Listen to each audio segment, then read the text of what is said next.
नमस्कार विद्यार्थी मित्रांनो, basic to advance maths by Prashant sir या आपल्या युट्यूब चॅनलमध्ये मी प्रशांत सर आपणा सर्वांचं सहर्ष स्वागत करतो.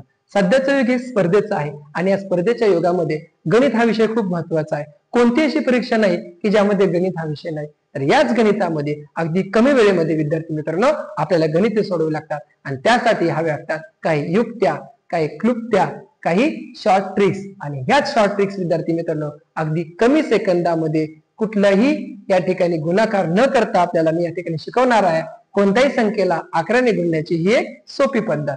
तर पहा विद्यार्थी मित्रांनो, आपल्या समोर या ठिकाणी मी काही गणित घेतलेले आहेत.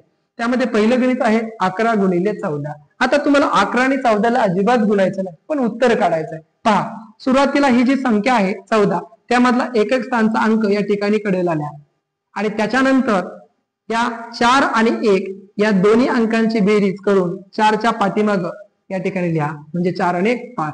आणि नंतर या ठिकाणी जो शिल्लक राहिलेला अंक आहे 1 तो या ठिकाणी लिहा. म्हणजेच विद्यार्थी मित्रांनो 154 हे या संख्येचं उत्तर आपल्याला मिळतं. आता आपण सोडूया दुसरं उदाहरण 11 गुणिले 715. या ट्रिक मध्ये आपल्याला गुणाकार करायचा नाही. आता 715 या संख्येमध्ये 5 हा एकक स्थानचा अंक आहे, तो शेवटी लिहा. नंतर 5 आणि त्याच्या लगतच्या अंकाची म्हणजे 1 त्यांची बेरीज जी होईल या ठिकाणी 5च्या पाठीमागं या ठिकाणी डाव्या बाजूला लिहा, म्हणजेच 5 आणि 1 6. त्यानंतर पुन्हा हा जो एक अंक आहे आणि हा 7 अंक आहे या दोघांची या ठिकाणी बेरीज करा, म्हणजे 7 आणि 1 8. तो या ठिकाणी 6च्या पाठीमागे म्हणजे डाव्या बाजूला लिहा. आणि नंतर विद्यार्थी मित्रांनो शेवटी हा 7 अंक याच्या सोबत या ठिकाणी पाठीमागे कुणी नाही, म्हणजेच 7 हा तसाच राहील. हे या ठिकाणी 7865 या प्रश्नाचं उत्तर असेल. यानंतर विद्यार्थी मित्रांनो पाहूया तिसरं उदाहरण 11 गुणिले 908. सुरुवातीला तुम्हाला काय करायचे, एकक स्थानचा अंक आहे 8, तो एकक स्थानी लिहायचा. नंतर त्या एकक स्थानच्या अंकाची आणि या दशक स्थानच्या अंकाची दोघांची बेरीज करायची. 8 आणि 0 यांची बेरीज 8 येते, या ठिकाणी लिहायची. नंतर या शून्याची आणि त्याच्या बाजूला असलेल्या शतक स्थानच्या अंकाची म्हणजे लगतच्या अंकाची बेरीज करायची. 0 आणि 9 यांची बेरीज विद्यार्थी मित्रांनो 9. आणि शेवटी नंतर हा 9 हा अंक उरतो, त्या अंकासोबत कोणताही अंक नसल्यामुळे 9 ही संख्या तशीच या ठिकाणी राहील, म्हणजेच 9988 हे या तिसऱ्या प्रश्नाचं उत्तर आहे. यानंतर विद्यार्थी मित्रांनो आपण पाहूया चौथं उदाहरण 11 गुणिले 8425. आता तुम्ही पाहिलं तर तुमच्या लक्षात येईल, तुलना करा की सुरुवातीची जी गणित होती, उदाहरणं होती, त्या ठिकाणी लहान अंकांपासून आपण सुरुवात केली होती. जसजसे अंक आता वाढत जातील बघा तसतसं या संख्या मोठ्या होत जाणार, म्हणजे हातचा येणार आहे. विद्यार्थी मित्रांनो हातचा जरी आला तरी बेसिक जे आपले आहे कन्सेप्ट जे आपण शिकवतोय ती या ठिकाणी विसरायची नाही. पाहूया हे गणित 8425 मधील 5 हा एकक स्थानचा अंक लिहूया.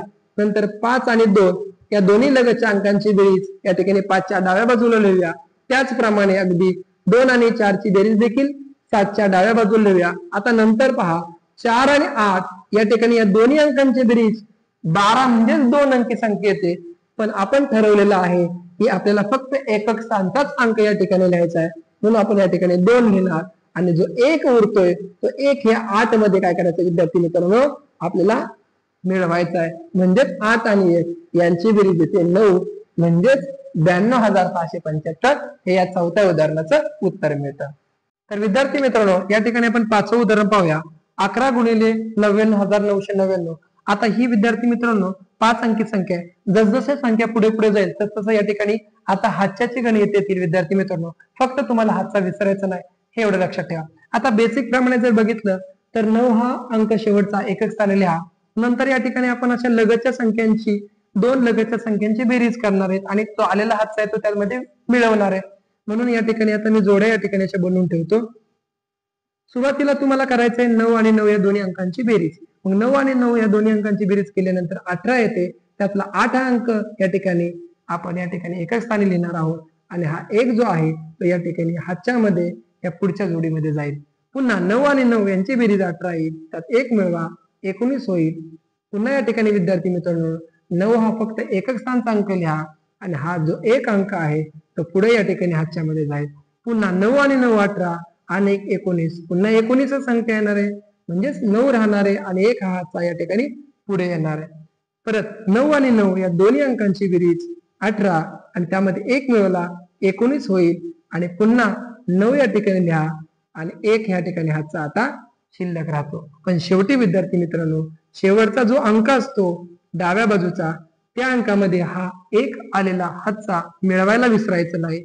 म्हणजे 9 आणि 1 10. तर अशा पद्धतीने विद्यार्थी मित्रांनो आपल्याला उत्तर मिळतं 10,99,989. तर विद्यार्थी मित्रांनो, आज आपण पाहिलं कसलाही गुणाकार न करता कोणत्याही संख्येला आकड्याने गुणण्याची ही सोपी पद्धत. ही पद्धत तुम्हाला कशी वाटली, ही शॉर्ट ट्रिक तुम्हाला कशी वाटली, नक्कीच कमेंट करून सांगा. आणि तसंच मी तुम्हाला एक प्रश्न देत आहे सोडवण्यासाठी, त्या प्रश्नाचं उत्तर देखील कमेंट करून सांगा. आणि जर तुम्ही या चॅनलला नवीन असाल तर लाईक करा, शेअर करा आणि हा चॅनल सबस्क्राईब करा, म्हणजे येणारे नवनवीन व्हिडिओ तुम्हाला पाहता येतील. धन्यवाद.